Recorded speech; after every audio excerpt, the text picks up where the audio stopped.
It's 9:15 on the 22nd of October 2025. Near Scarborough Shoal, the USS Nimitz cuts through calm gray water when radar screens flare to life. Multiple fast-moving contacts unidentified. Closing fast. Alarms echo through the corridors. General quarters! All hands to stations! Sailors sprint to their posts, boots clanging on steel decks. Outside, jets roar overhead. Chinese fighters streaking low across the horizon, their shadows slicing over the carrier's flight deck. On the radar, two Type 52D destroyers lock their course straight toward the Nimitz. The bridge falls silent for a heartbeat. Then the captain's voice breaks through. Maintain course. Eyes up. Let's see what they want. A lookout calls out buoys in the water, forming a strange line ahead. The ocean isn't open anymore. It's being fenced in, one warning at a time. No one breathes easy. Every second could decide whether this stays a standoff or turns into a spark that sets the whole sea on fire. In the South China Sea, trade lanes snake through waters that feed cities thousands of miles away. Every tanker, every container ship keeps daily life running back home.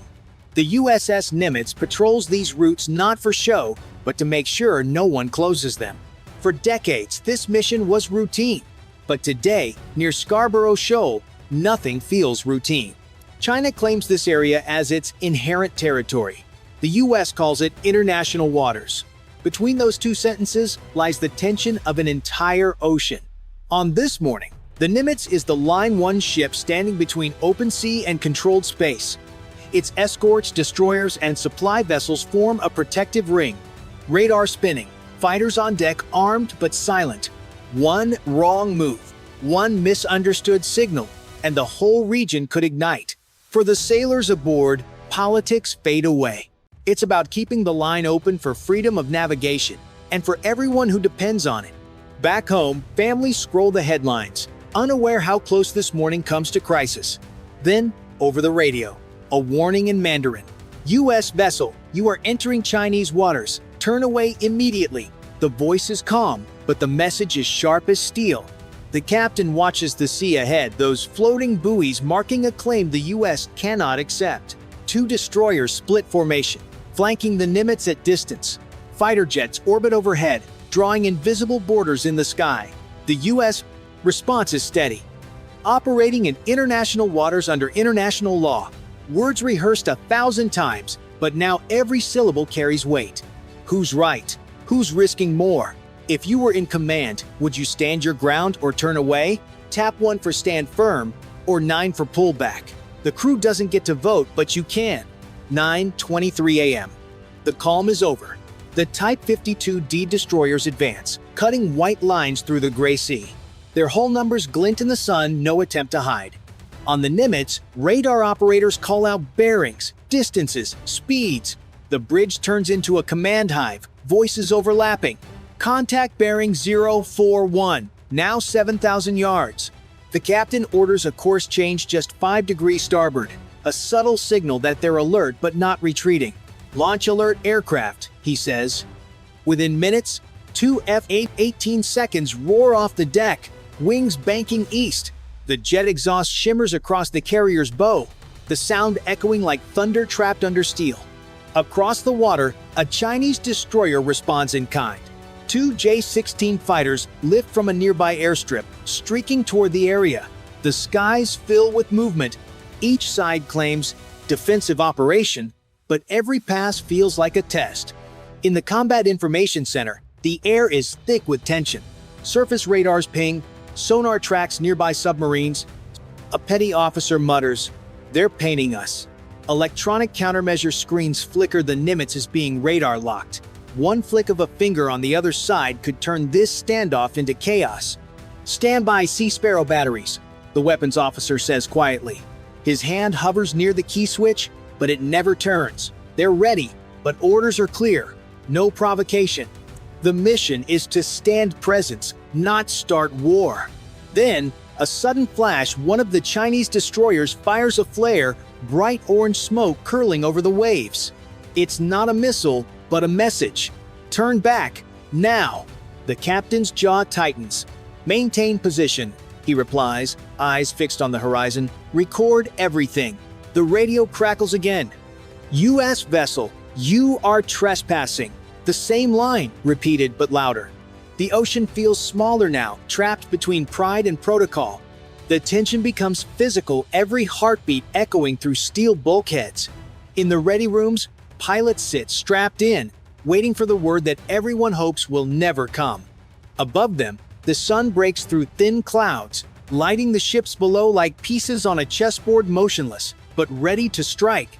Above the endless water, two nations' resolve hangs by a thread.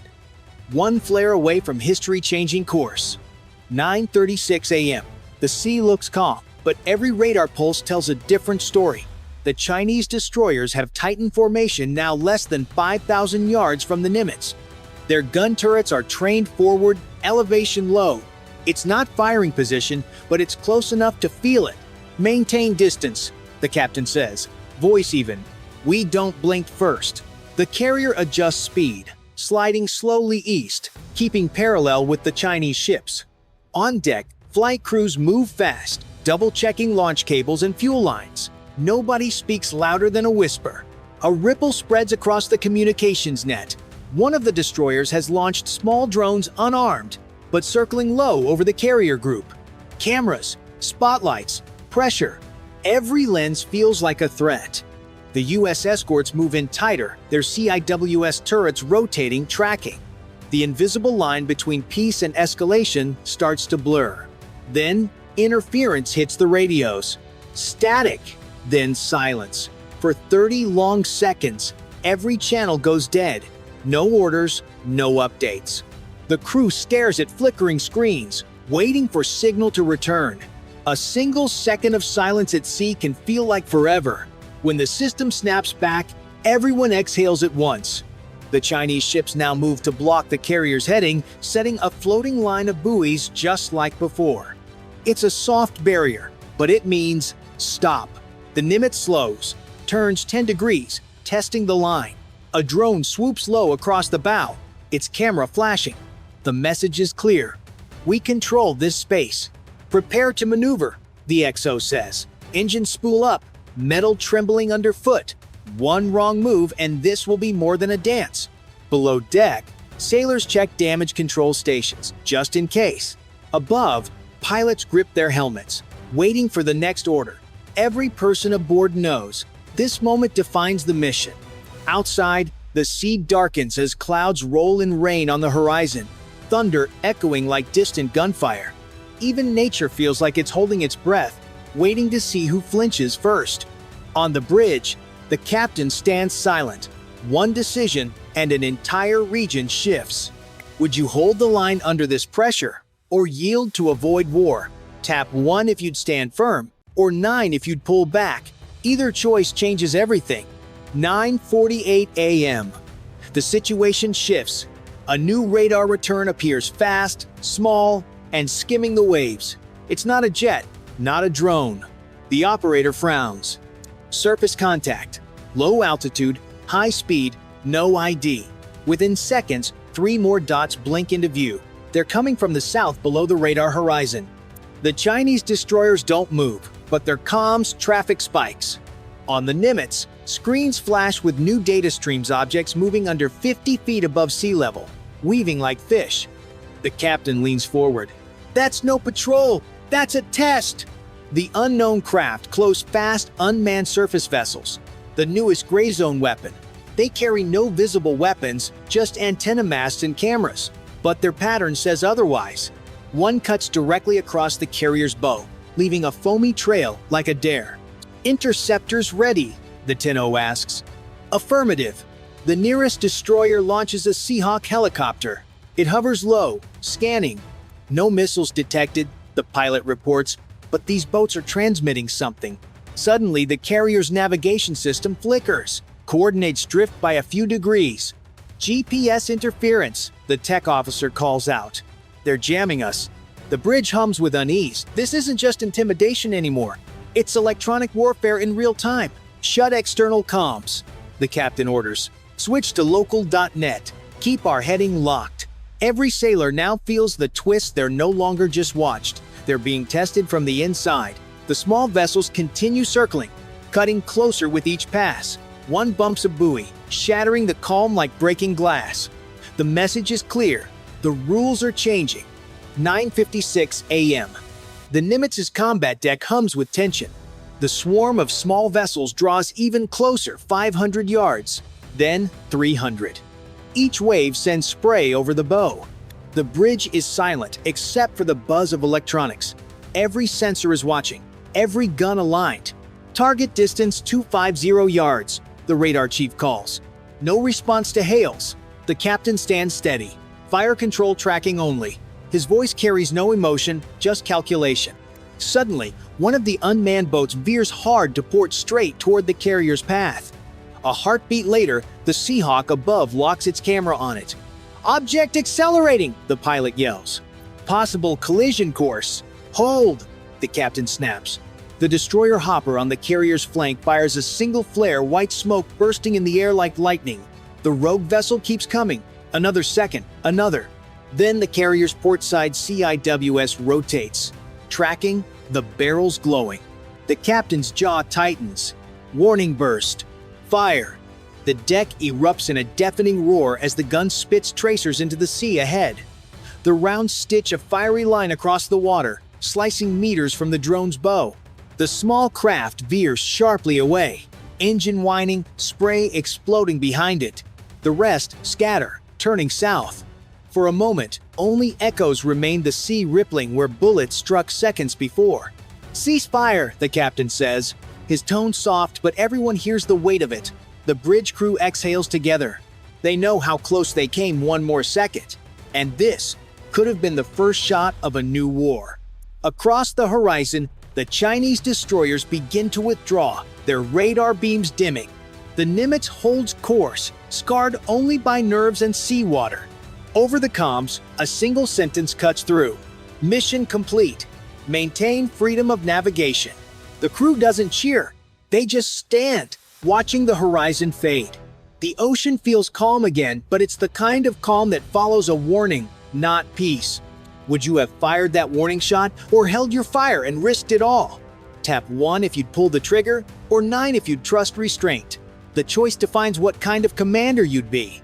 10:12 a.m. The sea finally settles. The last echoes of gunfire fade into the horizon, replaced by the low hum of the Nimitz's engines pushing through calm water once again. But the silence feels heavier than the noise before. Below deck, sailors sit in the mess hall, still wearing vests and helmets, staring at half-eaten meals. Nobody talks. They all replay the same 10 seconds, the warning burst, the flare, the turn. Some feel pride, others doubt. The captain knows both are valid. In the Combat Information Center, logs and recordings are sealed. Analysts already call it a non-lethal engagement, a diplomatic term for something that almost wasn't. Every report, every clip will be studied frame by frame. Somewhere in Beijing and Washington, planners are doing the same. For the US, the message is clear. Presence still matters. Freedom of navigation isn't just a slogan, it's a promise enforced ship by ship, crew by crew. But it's also costly. Each encounter like this pushes nerves to the limit, testing discipline as much as firepower. For China, it's a different kind of victory. No shots fired, yet they force the world to watch. A soft barrier here, a new tactic there, and suddenly, the map tilts ever so slightly in their favor. The South China Sea is no longer quiet water. It's a chessboard where every move leaves ripples. The Nimitz continues east, toward open ocean. Waves slap gently against the hull, like a reminder that peace at sea is always temporary. The captain looks out across the horizon, where sunlight cuts through clouds. "We held the line today," he says quietly, "but tomorrow, someone else might test it again." The camera pulls back gray ships against a vast blue world, both sides claiming calm, both knowing it won't last. In this standoff, who truly won, the one who stood firm, or the one who made the world flinch? Tap 1 if you believe strength kept the peace, or 9 if strategy changed the balance. Either way, the next wave is already building. It's 10:18 a.m., the 5th of October 2025. South China Sea, 42 nautical miles southwest of Fiery Cross Reef. The U.S. carrier group centered on USS Gerald R. Ford jolts as multiple fire control radars lock on. Alarms echo through steel decks. Red lights flash. Sailors rush to battle stations. On USS Higgins, the helm turns hard to port too late. The Chinese destroyer CNS Lhasa cuts across its bow at less than 200 meters. CIC shouts. Spy 6 shows simulated launches from the reef. SM-6 tubes arm up. Across the water, HQ-9B arrays track back. The open channel crackles. You are entering Chinese waters. We operate in international seas. Overhead, 2F divided by A-18E roar into the sky, while an EA-18G activates jammers. A Triton UAV arcs south, feeding live radar data. The captain's voice is steady. Hold fire. Track and shadow. Spray hits the deck as Ford turns broadside. Every eye fixed on red icons glowing on screen. One wrong call and the Spratlys ignite. The South China Sea is one of the busiest trade routes on Earth. Over a third of global shipping moves through these waters. Every crate, every tanker means fuel, food, or medicine for someone back home. That's why the USS Gerald R. Ford Carrier Group is here. To keep lanes open, to prove the sea stays free. But for China, it's about control and pride. To Beijing, these reefs are its blue homeland. To Washington, they're international waters where no flag rules the waves. At 9.3 degrees north, 111.6 degrees east, the two powers stare each other down. The Ford Spy 6 radar scans the horizon, while the Chinese Type 055 cruiser Dalian drifts closer, sensors humming. Dozens of Echoes flicker training drones, or something more? Each move is a test, each silence a signal. Insurance rates spike when cargo ships divert. A week's delay can ripple into empty shelves back home. Inside Ford's combat center, the air is thick. Officers whisper updates. One screen shows a simulated launch from Fiery Cross Reef. Another displays Chinese fighters circling higher. J-15 patrol the edge. A BZK-005 drone noses in, sniffing emissions. Aegis baseline 10 sorts clutter from threats. Tagging decoys in real time, it's the brain keeping chaos in check. The goal for both sides isn't combat, it's dominance without firing a shot. Every radar lock, every warning broadcast pushes the line between deterrence and disaster thinner. For 20 tense minutes, the sea itself feels like a trigger waiting to be pulled. The Ford's crew knows one wrong call could cost hundreds of lives and ignite a war no one wants. If you were on that bridge staring down those warships, would you hold fire or strike first? Tell us below. Press 1 for restraint or 9 for strike. 10:21 a.m. 3 minutes since first contact.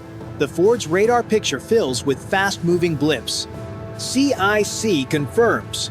Mock launch signatures from Fiery Cross Reef simulated, but dangerously close to the real thing. The destroyer USS Higgins calls, requesting permission to light defensive radar. The captain nods once. Do it. A pulse of energy ripples from the ship's SPY-6 array. Across the water, Chinese radars answer instantly, locking tighter. On screens, red and blue tracks twist in a digital dogfight long before any missile flies. Each ping is a message. We see you. The Ford's flight deck erupts with motion. 2F divided by A-18E, Super Hornets roar down the catapults, followed by an EA-18G Growler trailing a faint electric haze. Angels climbing, offset east, the air boss calls. The jets fan out low over the sea, their sensors scanning for heat trails. They're armed only with training loads, but their presence alone shifts the balance. At 9.3 degrees north, the Chinese cruiser Lhasa pivots, exposing its broadside arrays. A moment later, Dalian transmits a coded burst electronic interference blankets the band. A Triton UAV overhead captures it all, relaying data in real time to Pearl Harbor. Within seconds, analysts 5,000 miles away see the same radar spikes as the crew on deck. Multiple locks detected, the weapons officer reports. Recommend counter-illumination. The captain's reply is calm but final. Activate SM-6 system, no launch authorization. Cylinders along Higgins' deck hum as targeting software kicks in. Across the line, Chinese HQ-9B batteries on the reef ship their dishes in response. The radio chatter is now a storm English, Mandarin, call signs, and warnings overlap into static, unidentified aircraft. This is the People's Liberation Navy. Leave immediately. The U.S. commander answers through clenched teeth. International waters, lawful operation. For a heartbeat, the sea freezes. Both sides' radars blink from track to engage. A single spark now could light the fuse. Then, silence only waves slapping hulls. The Ford holds position, her escorts forming a defensive ring. Every eye on board knows what this moment means. One slip, one misread signal, and peace burns away in seconds. 10:27 a.m. The sea is deceptively calm, but every ship's sensors are alive and twitching. The Ford's combat systems hum at full readiness. No one speaks above a whisper. Even the air smells of ozone and metal. Then new pings. Dozens of small, fast-moving returns bloom on radar, rushing in from the southwest. Low-level drones, the sensor officer says. Too small for missiles. The captain frowns. They're testing the line.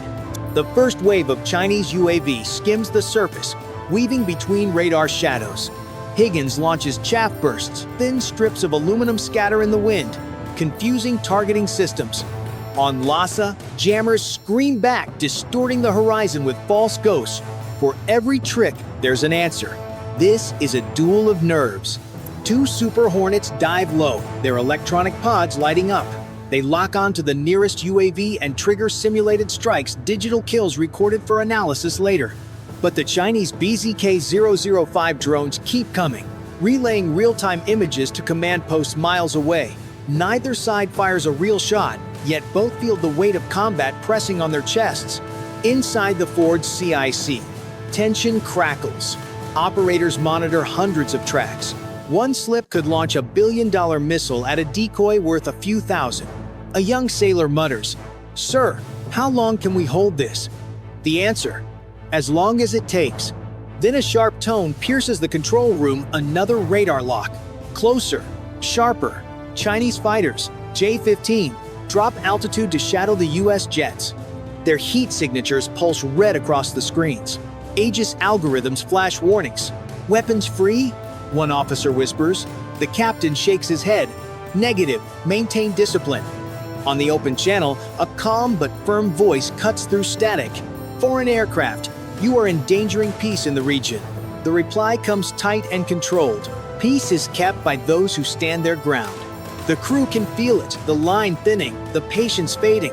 Each pilot, each radar operator knows how easy it would be to cross it. If you were in that sky, staring down an enemy jet closing in at full speed, would you stay your hand or pull the trigger? Tell us below. Press 1 for control, or 9 for fire. 10:33 a.m. Just as the standoff seems to plateau, the unexpected happens. The Ford's radar picks up a new wave, larger, faster, flying dangerously low. Not drones, the sensor chief says. These are sea skimmers. The words hit like a shock. Sea skimming targets mean anti-ship missiles or something pretending to be. Alarms flare instantly. The Ford's defensive network shifts posture. Icons on the screen turn red. Identify source. The trace points northwest of Fiery Cross Reef from a Chinese-controlled installation. The command deck goes silent. If this launch is real, impact time is under 90 seconds. Countermeasures on standby, CIC yells. The destroyer Higgins deploys decoys. Ralph Johnson readies its SM-6 interceptors. On the Chinese side, Lhasa and Dalian swing broadside, their guns pivoting east. No one knows who moved first anymore. The growler above floods the area with electronic noise, masking signals. But the incoming contacts keep closing, either a glitch or a live fire test gone wrong. The captain's voice hardens. We're not waiting for confirmation. Bring up close, in defense.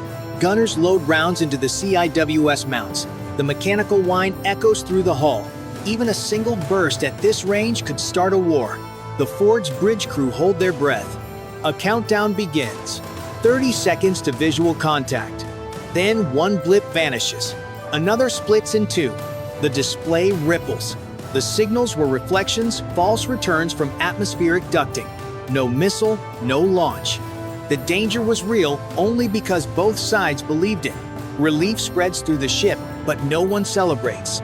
The silence now feels heavier than the alarm ever did. 10:41 a.m. The relief doesn't last. A sudden surge of noise floods the Ford's radar, hundreds of echoes, too many to classify. It's saturation, the combat officer says. They're jamming everything. Screens flicker between static and red icons. Somewhere beyond the haze, real targets could be moving. The captain's jaw tightens. Switch to optical tracking. Cameras along the hull zoom in 2 Chinese destroyers closing in. Deck guns slightly elevated, barrels glinting in sunlight. Surface units changing course, CIC reports. Closing to 25 nautical miles. The distance shrinks fast. Ford's escorts shift formation, cutting across her wake to form a shield. Higgins and Ralph Johnson go to general quarters. Their SM-6 batteries armed but locked under command control. On deck, crews secure helicopters and shut down jets to reduce heat signatures. The air feels heavy, static clings to skin. This close, a petty officer mutters, and nobody's shooting? Then it happens. A low rumble from the east, an explosion on the horizon. A plume rises near Lassa's position. Possible live fire, someone shouts. Within seconds, all ships go to battle mode. Ford's SPY-6 locks onto the plume, tagging it as an unknown splashdown. Was it a warning shot or a misfire? Confirm trajectory, the captain orders. Data floods the screen. The path matches no known missile type. A miscalibrated drone? A drop tank? Nobody can tell. The uncertainty itself is the most dangerous weapon. Sir, Chinese channels report routine training, comm says. The captain exhales. Routine right. His voice carries the weight of disbelief. Above, 2 Super Hornets return, banking low before landing. On the bridge, the captain stares through the glass, watching Lhasa hold steady at the edge of sight. Damage control teams run quiet checks, as if bracing for a hit that never came. Log keepers note every second. Public Affairs drafts a statement no one wants to read. In the flag plot, a message is typed but not sent. Maintain posture. Avoid escalation. The Ford's crew watches as the Chinese ships turn north, wakes trailing silver under the noon Sunday engines quiet. Hands unclench. Yet no one truly relaxes. Everyone knows how close the world came to crossing the line. Somewhere ashore, cameras on Fiery Cross keep rolling, proof that today's calm lives on borrowed time. 11:05 a.m. The South China Sea drifts back into uneasy quiet. The Ford's radar clears no new locks, no hostile tracks. The captain finally orders stand down from general quarters. Some sailors lean against bulkheads, exhausted.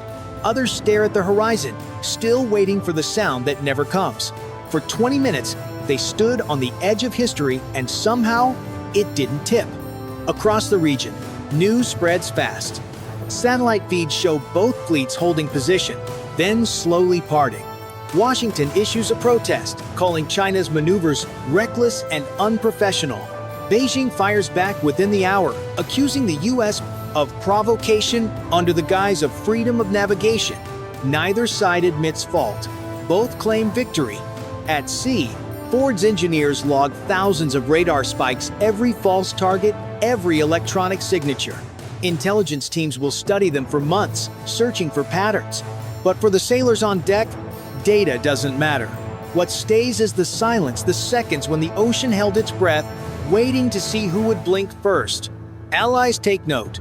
In Manila and Tokyo, defense staffs replay every maneuver. Insurance desks in Singapore twitch as shipping routes shift. Coast guards from Vietnam to Malaysia warn fishermen to steer wide of Fiery Cross. In war rooms and boardrooms, the same question lingers. If this is peace, what does war look like? Analysts call it a near miss. Diplomats call it restraint. But those aboard know the truth. It was luck, discipline, and fear in equal measure. The lesson is clear. Technology can jam signals, but it can't jam human tension. As Ford turns east toward open sea, her wake trails like a scar across blue water. Radios hum with normal chatter again. Calm returns, thin and temporary. If moments like this decide peace or war, where would you stand? Tell us below. Press 1 for diplomacy or 9 for deterrence. And if you want to see the next standoff unfold, stay with us when it happens.